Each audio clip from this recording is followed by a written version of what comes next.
Start. On behalf of the Government of India and on my own behalf, I have great pleasure in welcoming you all to this symposium. Full stop. UNESCO has, since its inception, been organizing seminars, discussion groups, and symposia for the consideration of various problems that affect the relations of nations and countries and for the creation of better understanding through the exchange of knowledge and experience in many fields. Full stop.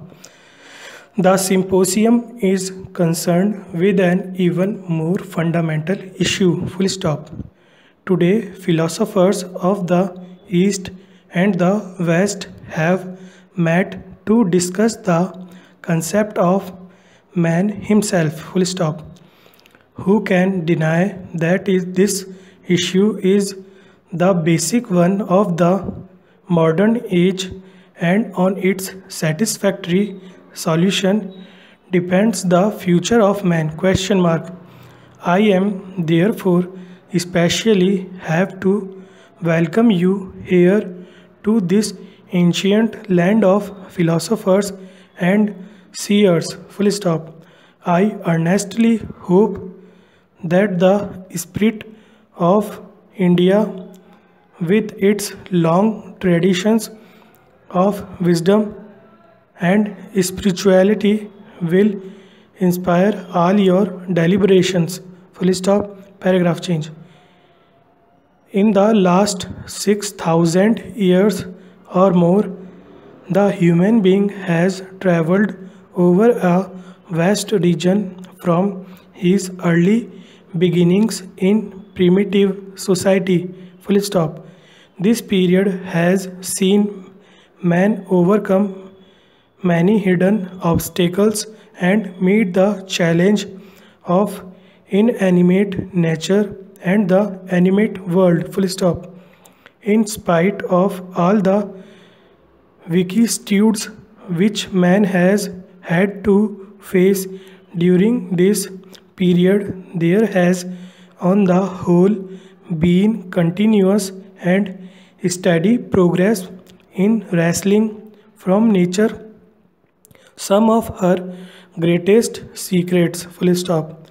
Wheel after wheel has been torn apart from the hidden face of nature, and secrets that are still unknown are yielding to his quest. Full stop. While man's triumphed progress in unveiling the face of nature has been steady and continuous, can we say with equal confidence that he has succeeded in unveiling the lineament of his own self? Question mark. Can we say that after 6,000 years of quest of the real man today sees himself as he essentially is? Question mark. I think you will agree that we have to make a sad confession in this matter. Full stop. The mirror that man has fashioned reflects all aspects of the world but not his own inner self. Full stop. We have to admit that man has not yet been able to form a clear picture of his own nature. Full stop. The secrets of the universe are clearer to him than the secrets of the self. Full stop. For some 3,000 years or more, philosophers have age in again asked what man is, hence he comes from. Full stop. Paragraph change. The basic issue before you is the consideration of this problem. Full stop. You have met to discuss the concept of man as it has been initiated by thinkers in the East and the West. Full stop. I would at the very beginning like to emphasize that speaking of the East and the West, full stop, we are thinking only of certain spatial features in the thought of these regions, full stop. This cannot and does not mean that there are not large areas of common and agreed ground, full stop. Man all over the world has adopted common methods of reasoning and thought, full stop. The human reason in one and identical, full stop. Human feelings are largely similar, full stop. The human will operate more or less in the same manner in similar situations everywhere, full stop. It is therefore natural that the human way of looking at himself and the world is largely common in different parts of the world, full stop. Their attitudes towards the unknown mysteries of existence are also largely similar, full stop.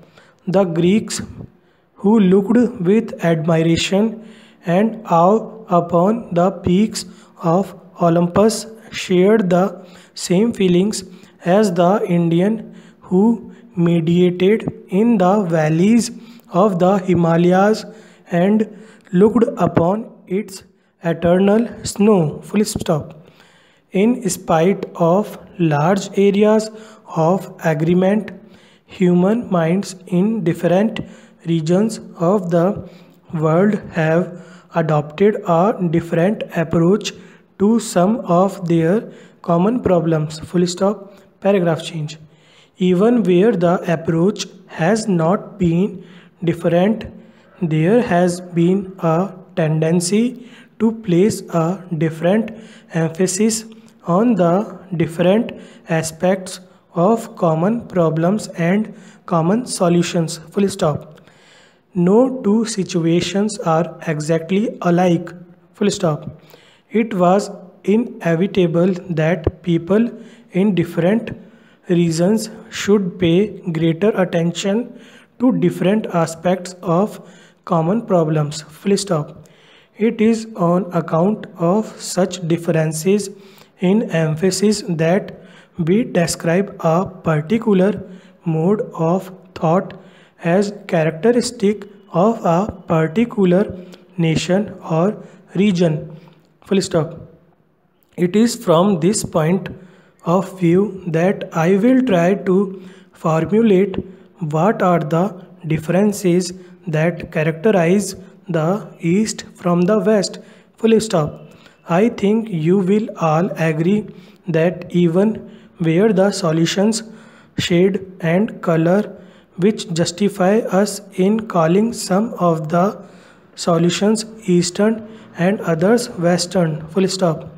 There are, as I said, many points in the common between the views of philosophers in the East and the West, but there is one distinction in emphasis between India, Greece and China, which strikes us from the very beginning of recorded history. In India, the emphasis of philosophy has on the whole, full stop.